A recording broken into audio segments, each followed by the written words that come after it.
പ്രിയപ്പെട്ടവരെ, ഈ മഹാത്മാഗാന്ധിയുടെ ആദർശങ്ങളെയും അദ്ദേഹത്തിൻ്റെ പേരിനെയും ഡിഫെൻഡ് ചെയ്യുക എന്നുള്ളത് ഇടതുപക്ഷ പ്രവർത്തകർ CPM-ഓ CPI-യോ സോഷ്യലിസ്റ്റുകളോ ഒരിക്കലും വിചാരിച്ചിട്ടുള്ള കാര്യമായിരിക്കില്ല. നിങ്ങളും ആലോചിച്ചില്ല ഇതെന്തിനാണ് മഹാത്മാഗാന്ധിയുടെ പേര് ഡിഫെൻഡ് ചെയ്യാൻ വേണ്ടിയിട്ട് കമ്മ്യൂണിസ്റ്റ് പാർട്ടി ഒരു യോഗം കൂടുന്നതെന്നുള്ളത്. അതാണ് ഇപ്പോൾ ഇന്ത്യയുടെ അവസ്ഥ. മഹാത്മാഗാന്ധിയോടും പണ്ഡിറ്റ് നെഹ്റുവിനോടും കോൺഗ്രസിനോടും ഇടതുപക്ഷത്തിൻ്റെ എന്നത്തെയും നിലപാട് പ്രശ്നഭരിതമാണ്. എപ്പോഴും അവർ പറഞ്ഞിട്ടുള്ള കാര്യങ്ങളൊന്നും ഇടതുപക്ഷം പൂർണ്ണമായിട്ടും അംഗീകരിച്ചിരുന്നില്ല, ഇപ്പോഴുമില്ല.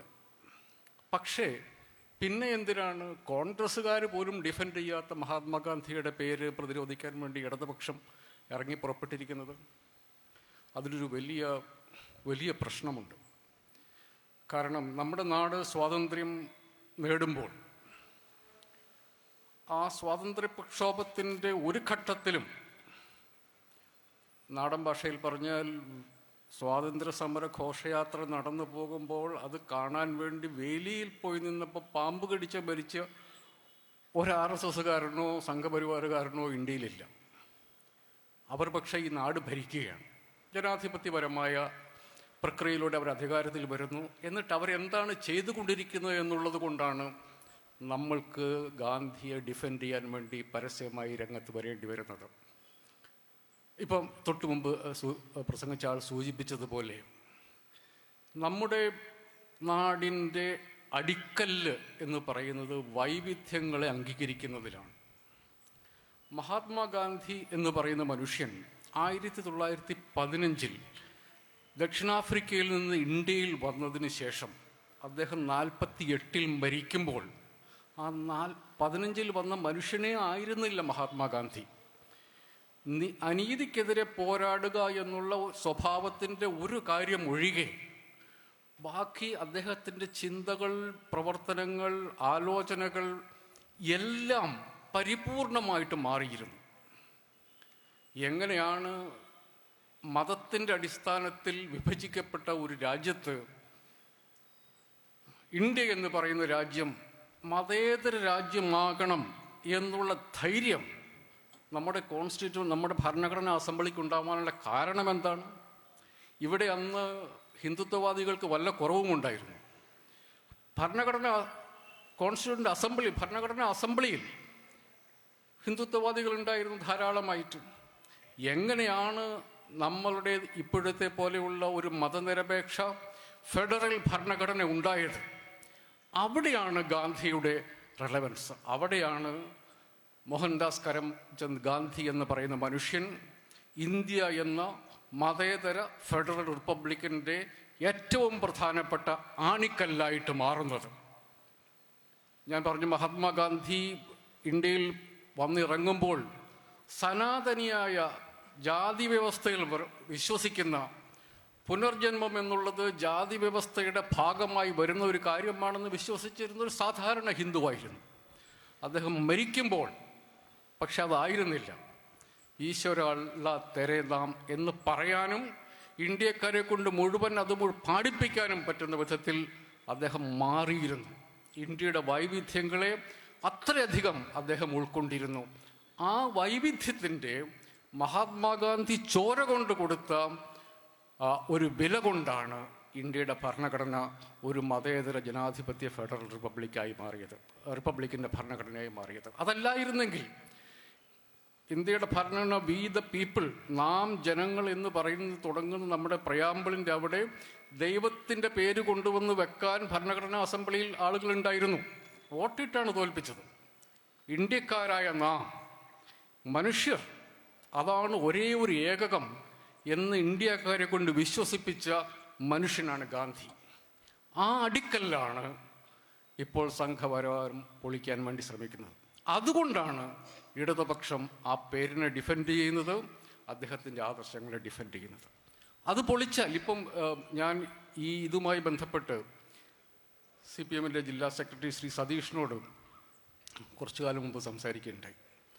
നമ്മളുടെ ഇപ്പം ഗാന്ധി നിന്ദ എന്ന് പറഞ്ഞാൽ എനിക്ക് തോന്നുന്നു എൻ്റെ പ്രായത്തിലുള്ള മനുഷ്യർക്ക് ആലോചിക്കാൻ വയ്യാത്ത വിധം അസംബന്ധങ്ങളാണ് ഗാന്ധിയെക്കുറിച്ച് പറഞ്ഞുണ്ടാക്കുന്നത്. ഏറ്റവും അതിവിചിത്രമായ വാദങ്ങളാണ്. ഇന്നിപ്പം ഞാൻ വായിച്ചത് മഹാത്മാഗാന്ധി നമ്മുടെ വിഭജനത്തിന് ശേഷം നടന്ന വലിയ അക്രമത്തിൽ, വലിയ വയലൻസിൽ മനുഷ്യർ കൊല്ലപ്പെട്ടുകൊണ്ടിരുന്നപ്പോൾ മഹാത്മാഗാന്ധിയുടെ ഒരു ആഹ്വാനം, ഹിന്ദുക്കളോട് നിങ്ങൾ മുസ്ലിങ്ങളെ കൊല്ലരുത്. അതൊരാശയമാണ് എന്ന് മനസ്സിലാക്കാൻ പറ്റാത്ത മനുഷ്യർ ഹിന്ദുക്കളെ ഭീരുക്കളാക്കിയ ആളാണ് മഹാത്മാഗാന്ധി എന്ന് പ്രഖ്യാപിക്കുകയാണ്. എവിടെയാണ് ഇന്ന് ഞാൻ ഫേസ്ബുക്കിൽ വായിച്ചതാണത്. ഹിന്ദുക്കളെ ഭീരുവാക്കിയതാണ്. ഇതേ വാദം നിങ്ങൾ കേട്ടിട്ടുണ്ട്. നാഥുറാം ഗോഡ്സെ, ഞാൻ അദ്ദേഹത്തിന് തന്നെ കൺഫെഷൻ പറയുന്നുണ്ട്, ഹിന്ദു മതത്തിന് പോരാടാനുള്ള വീര്യം ഇല്ലാതാക്കിയ ആളാണ് മഹാത്മാഗാന്ധി. അതുകൊണ്ടാണ് അദ്ദേഹം എന്ന ഈ രാജ്യത്തിൻ്റെ അടിക്കല്ലിട്ട എല്ലാ നന്മയും എങ്ങനെ ഗോഡ്സെ നിഷേധിച്ചോ അതേ വീര്യത്തോടുകൂടി ഇന്ന് പരസ്യമായി നിഷേധിക്കുന്ന ആളുകൾ മലയാളത്തിൽ, ഈ ഭാഷയിൽ, നമ്മൾക്കറിയാവുന്ന നമ്മുടെ ഭാഷയിൽ ഇമാതിരി സാഹിത്യം നമ്മുടെ നാട്ടിൽ ഇറങ്ങി വരുന്നുണ്ട്. ഇത് ഇവിടം കൊണ്ട് നിൽക്കില്ല. നമ്മളൊരു കാര്യം മനസ്സിലാക്കണം, നമ്മുടേതൊരു ഫെഡറൽ സ്ട്രക്ചറാണ്. ഇപ്പം നേരത്തെ പറഞ്ഞതുപോലെ വൈവിധ്യങ്ങൾ, നമ്മൾ എങ്ങനെയാണ് ഈ നാട്ടിൽ വൈവിധ്യങ്ങൾ നമ്മൾ നിലനിർത്തിക്കൊണ്ടിരുന്നത്? നിങ്ങൾ RSSനെ നോക്കൂ. ഇപ്പോൾ നമ്മൾ കേൾക്കുന്ന ഒരു ഏറ്റവും പ്രധാനപ്പെട്ട ചില മുദ്രാവാക്യങ്ങളുണ്ട്. ഒരു രാജ്യം ഒരു തെരഞ്ഞെടുപ്പ്, ഇല്ലേ? നമ്മൾ കേൾക്കുന്നില്ലേ? ഒരു രാജ്യം ഒരു തെരഞ്ഞെടുപ്പ്. കുറച്ച് കഴിയുമ്പോൾ ഇതിൻ്റെ പല ഒരു രാജ്യം ഒരു ടാക്സ്, അതിന് ടാക്സ് ആണെന്ന് വിചാരിക്കാം. പലതരത്തിലുള്ള ഈ മുദ്രാവാക്യം വരും. കുറച്ച് കഴിയുമ്പോൾ ഒരു രാജ്യം ഒരു സംസ്കാരം, ഇത് പണ്ടേ പറയുന്നുണ്ട്. ഒരു രാജ്യം ഒരു ഭക്ഷണം, ഒരു രാജ്യം ഒരു വസ്ത്രം, ഒരു രാജ്യം ഒരു സംസ്കാരം എന്ന് പറയും. ഇതല്ല ഇന്ത്യ എന്നുള്ളതാണ് നമ്മുടെ ഭരണഘടനയുടെ അടിസ്ഥാനം.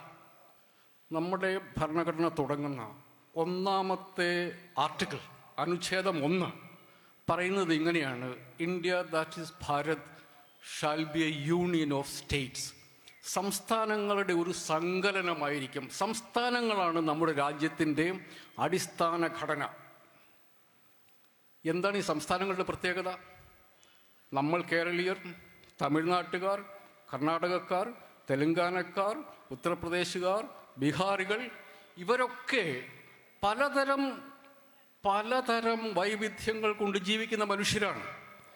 ഭാഷയുടെ അടിസ്ഥാനത്തിൽ, മതത്തിൻ്റെ അടിസ്ഥാനത്തിൽ, ജാതിയുടെ അടിസ്ഥാനത്തിൽ, ഭക്ഷണ ശീലങ്ങളുടെ അടിസ്ഥാനത്തിൽ നമ്മൾ തമ്മിൽ ഭയങ്കരമായ വ്യത്യസ്തതകളുണ്ട്. ഈ വ്യത്യസ്തതകളെ ഉൾക്കൊള്ളുന്ന സംസ്ഥാനങ്ങളാണ് ഇന്ത്യയുടെ അടിസ്ഥാനം. ഇന്ത്യ ഒരു യൂണിറ്ററി സ്റ്റേറ്റ് അല്ല. ഇന്ത്യ ഒരു ഫെഡറൽ രാജ്യമാണ്. സംസ്ഥാനങ്ങൾ കൊണ്ട് നിർമ്മിക്കപ്പെട്ടിരിക്കുന്ന ഒരു രാജ്യമാണ് ഇന്ത്യ. എന്താണ് ഈ സംസ്ഥാനങ്ങളുടെ പ്രത്യേകത? നമ്മളിപ്പോൾ ഒരു നിയമസഭാ തെരഞ്ഞെടുപ്പിന് മുമ്പിൽ നിൽക്കുകയാണ്. എന്തിനാണ് നമ്മൾ നിയമസഭയിലേക്ക് ആളുകളെ തിരഞ്ഞെടുക്കുന്നത്? എന്തിനാണ് നമ്മൾ നിയമസഭാ തെരഞ്ഞെടുപ്പ് നടക്കുന്നത്? നിയമനിർമ്മാണ സഭയിലേക്കാണ് തിരഞ്ഞെടുക്കുന്നത്. എന്തിനാണ് നിയമനിർമ്മാണ സഭ? നിയമങ്ങൾ സൃഷ്ടിക്കാനുള്ള സഭയാണ്. നമുക്കാവശ്യമായി നിയമങ്ങൾ ഉണ്ടാക്കാനുള്ള സഭയാണ് നിയമനിർമ്മാണ സഭ. ഇന്ത്യയിൽ ഇപ്പോൾ എന്താണ് അവസ്ഥ? ഈ സംസ്ഥാനങ്ങൾ നിർമ്മിക്കുന്ന നിയമങ്ങൾ, അവർ പാസ്സാക്കുന്ന ബില്ലുകൾ നിയമമാകുന്നുണ്ടോ എന്ന് നിങ്ങൾ സൂക്ഷിച്ച് പത്രം വായിക്കണം. ഇപ്പം നമ്മളൊരു നിയമസഭയെ തിരഞ്ഞെടുക്കുകയല്ലേ, ഈ ഏപ്രിൽ മെയ് മാസങ്ങളിൽ നമ്മളൊരു നിയമസഭയെ തിരഞ്ഞെടുക്കും. UDFO LDFO ആരോ വരും. ആ നിയമസഭ പാസ്സാക്കുന്ന ബില്ലുകൾ നിയമമാകും എന്ന് നിങ്ങൾക്ക് ഉറപ്പുണ്ടോ? എനിക്കൊരുറപ്പുമില്ല. അതാണ് ഇന്ത്യയിലെ അവസ്ഥ. ഏത് ബില്ല് നിയമമാകണം എന്ന് ഗവർണർ തീരുമാനിക്കും. അതാണ് ഇന്ത്യയിലെ അവസ്ഥ. ഗവർണർ ഏത് ബില്ലിൽ ഒപ്പിടണമെന്ന് ആര് തീരുമാനിക്കും? ഗവർണർ റിപ്പോർട്ട് ചെയ്യുന്ന കേന്ദ്ര ആഭ്യന്തര വകുപ്പ് മന്ത്രി തീരുമാനിക്കും. അതാണ് ഇന്ത്യയിലെ അവസ്ഥ. ഭാരതം എന്ന ഇന്ത്യ സംസ്ഥാനങ്ങളുടെ സങ്കലനമായിരിക്കും. ഓരോ സംസ്ഥാനങ്ങൾക്ക് നിയമനിർമ്മാണ സഭകളുണ്ടാകും. ആ നിയമനിർമ്മാണ സഭകൾക്ക് ഇന്ന കാര്യങ്ങളിൽ നിയമം നിർമ്മിക്കാമെന്ന് നമ്മുടെ ഭരണഘടന കൃത്യമായി എഴുതി വച്ചിട്ടുണ്ട്. അവിടെ നിയമം നിർമ്മിച്ചാൽ ആ നിയമസഭ പാസ്സാക്കുന്ന ബില്ല് നിയമമാകണമെന്നേ ഇല്ല. ഇപ്പം നിങ്ങൾ ശ്രദ്ധിച്ചിട്ടുണ്ടാവും, കേരളത്തിലെ 2 വൈസ് ചാൻസലർമാരുടെ നിയമനത്തിൽ ഗവർണറും മുഖ്യമന്ത്രിയും തമ്മിൽ ഒരു ഒത്തുതീർപ്പിലെത്തി എന്ന് നിങ്ങൾ വായിച്ചിട്ടുണ്ടാവും, ഇല്ലേ? ഒരു വൈസ് ചാൻസലറെ ഗവർണർ നിയമിച്ചു, ഒരു വൈസ് ചാൻസലറെ മുഖ്യമന്ത്രി നിയമിച്ചു. എന്തിനാണ് അങ്ങനത്തെ ഒരു കോംപ്രമൈസിന് വേണ്ടി പോകേണ്ടി വന്നത്? ഈ വൈസ് ചാൻസലറെ നിയമിക്കുന്ന ചാൻസലർ സ്ഥാനത്ത് നിന്നും ഗവർണറെ മാറ്റാനുള്ള ഒരു ബില്ല് കേരളത്തിലെ നിയമസഭ പാസ്സാക്കിയിട്ടുണ്ട്. ആ ബില്ലിൽ ഗവർണർ ഒപ്പിട്ടിട്ടില്ല. നമ്മൾ തിരഞ്ഞെടുത്ത നിയമസഭ പണ്ടൊരു ബില്ലുണ്ടാക്കി, അതിൽ നമ്മുടെ സംസ്ഥാനത്തിലെ സർവകലാശാലകളുടെ ചാൻസലർ ഗവർണർ ആയിരിക്കണമെന്ന് നമ്മൾ നിശ്ചയിച്ചു. നിയമപ്രകാരം, ഭരണഘടനാ പ്രകാരം നമ്മൾ നിശ്ചയിച്ചു. പിന്നെ നമുക്ക് തോന്നി ഗവർണർ വേണ്ട എന്ന്. നമ്മളത് പ്രകാരം ഒരു ബില്ല് പാസ്സാക്കി. ആ ബില്ലിൽ ഗവർണർ ഒപ്പിട്ടിട്ടില്ല. അതായത് നമ്മുടെ നിയമസഭ പാസ്സാക്കുന്ന ബില്ല് നിയമമായിട്ടില്ല. ആരാണ് തീരുമാനിക്കുന്നത്? ഒരേ ഒരാൾ തീരുമാനിക്കും. നമ്മൾ കാണേണ്ടത് ഇത് യാദൃച്ഛികമല്ല. എന്തിനാണ് നിയമനിർമ്മാണ സഭകൾ, എന്തിനാണ് സംസ്ഥാനങ്ങൾക്ക് നിയമനിർമ്മാണ സഭകൾ എന്ന് പണ്ടേ ചോദിച്ച ഒരാളുണ്ടായിരുന്നു. അദ്ദേഹത്തിൻ്റെ പേര് MS ഗോൾവാർക്കർ എന്നാണ്. RSSൻ്റെ അന്നത്തെ സർസംഘചാലകൻ. നമ്മുടെ ഭരണഘടന ഉണ്ടായ 49 തന്നെ അദ്ദേഹം ഈ ചോദ്യം ചോദിച്ചു. ഇന്ത്യക്ക് ഒരൊറ്റ പാർലമെൻറ്റിൻ്റെ ആവശ്യമേ ഉള്ളൂ, ഒരൊറ്റ നിയമനിർമ്മാണ സഭയുടെ ആവശ്യമേ ഉള്ളൂ. സംസ്ഥാനങ്ങൾക്ക് വേണമെങ്കിൽ ഒരു ഭരണത്തിനുള്ള സൗകര്യത്തിന് വേണ്ടിയിട്ടുള്ള ചെറിയ ചെറിയ പ്രവിശ്യകളായിട്ട് സംസ്ഥാനങ്ങൾ ഉണ്ടാവട്ടെ, പക്ഷേ ഇന്ത്യക്ക് ഒരൊറ്റ നിയമനിർമ്മാണ സഭ മാത്രം മതി എന്നുള്ളതായിരുന്നു RSSൻ്റെ അന്നത്തെ തീരുമാനം. നമ്മളിപ്പോൾ ഏകദേശം അവിടെ എത്തിയിരിക്കുന്നു. അതാണ് പ്രശ്നം. ചെറിയ കാര്യമല്ല. നിങ്ങളൊക്കെ ഇപ്പോൾ ഈ ഏപ്രിൽ മെയ് മാസത്തിൽ പോയി വരി നിന്ന് നമ്മൾ ആളുകളെ കണ്ട് LDFും UDFും BJPയും, ഞാൻ എല്ലാവരെയും കൂട്ടിയാണ് പറയുന്നത്, ഈ നാട്ടിലെ എല്ലാ പൗരന്മാരും, വോട്ടവകാശമുള്ള എല്ലാ പൗരന്മാരും നമ്മൾ വരി നിന്ന് ആളുകളെ തിരഞ്ഞെടുത്തൊരു നിയമനിർമ്മാണ സഭ ഉണ്ടാക്കിയാൽ ആ നിയമനിർമ്മാണ സഭ നമ്മുടെ സംസ്ഥാനത്തിന് ആവശ്യമാണ് എന്ന് തോന്നുന്ന ഒരു ബില്ല് പാസ്സാക്കിയാൽ ആ ബില്ല് നിയമമാകണമെന്നില്ല എന്നൊരവസ്ഥ ഇന്നും നമ്മുടെ കണ്ണിൻ്റെ മുമ്പിലുണ്ട്. ഇത് 1949 RSS മുമ്പോട്ട് വച്ച ആശയമാണ്. പാർലമെന്റിനുള്ള ഉത്തരവാദിത്വമുള്ള കേന്ദ്ര സർക്കാരിന് സമ്മതമായ ബില്ലുകൾ മാത്രം നിയമമായാൽ മതി എന്നുള്ള ഭീഷണമായ അവസ്ഥ നമ്മുടെ കണ്ണിൻ്റെ മുമ്പിലുണ്ട്. അതുകൊണ്ടാണ് നമ്മൾ ഗാന്ധിയെ വീണ്ടെടുക്കേണ്ടി വരുന്നത്. ഇത് വരുന്നത്, കേന്ദ്ര സർക്കാരിന് ഈ ധൈര്യം വരുന്നത്, അവർ നടത്തുന്ന ഭരണഘടനാ വിരുദ്ധമായ, നിയമവിരുദ്ധമായ, ജനവിരുദ്ധമായ കാര്യങ്ങൾക്കപ്പുറം വർഗീയത പറഞ്ഞാൽ വോട്ട് കിട്ടുമെന്ന് അവർക്ക് നന്നായിട്ടറിയാം. അവർക്കത് മതി.